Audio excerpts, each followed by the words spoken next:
Weird na kung weird. Basta pag natikman mo itong sinigang corned beef na to, makakalimutan mo ang pangalan mo, bes. Char! So, paano ko nga ba ginawa? Siyempre, kailangan meron tayong mga ingredients.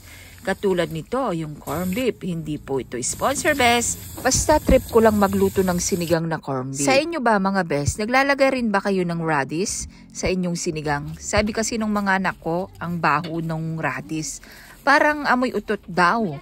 Yung radish or labanus. Labanus ang tawag kasi niyan doon sa Pampanga eh. Pero masarap yan lalo na pag ginigisa mo sa sardinas. Tapos pechay. Napakasarap kaya nun. So siya nga pala bes, ginisa ko ang aking sinigang. Naggisa lamang po ako ng kamatis at sibuyas. Kailangan dapat magisa siyang mabuti para lumabas yung kanyang aroma at mabango. At kailangan durugin mo yung kamatis.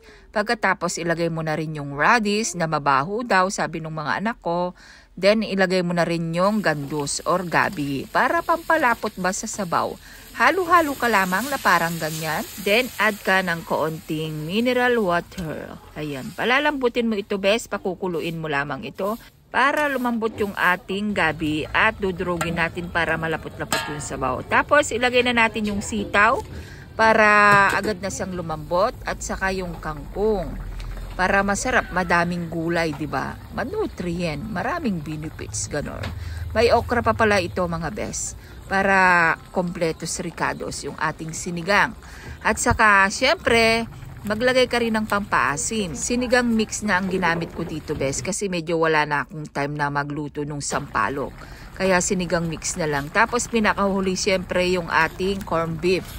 Oo, pag natikman mo talaga ito, bes, para kang nagsinigang na rin ng baka. Talagang masarap. O, makakatipid ka pa dito, mga bes. Ang gamitin mo yan yung pure foods kasi talagang malasa. Lasang-lasa mo talaga yung pagiging baka ng corned beef, ganon.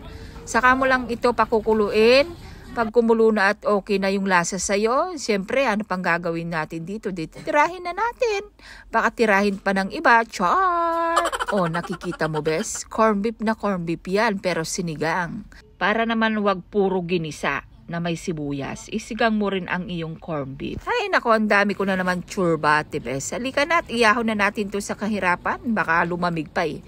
Mas masarap kainin to habang mainit-init. Lalo na yung sabaw, ay nako, ang sarap ng sabaw nito, bes.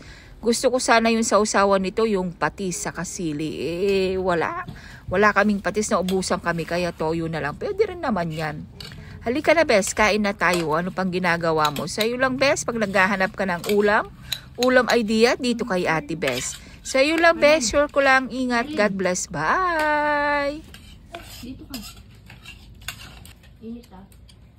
Sit ka, sit. Sit ka. Sarap, bes, sarap.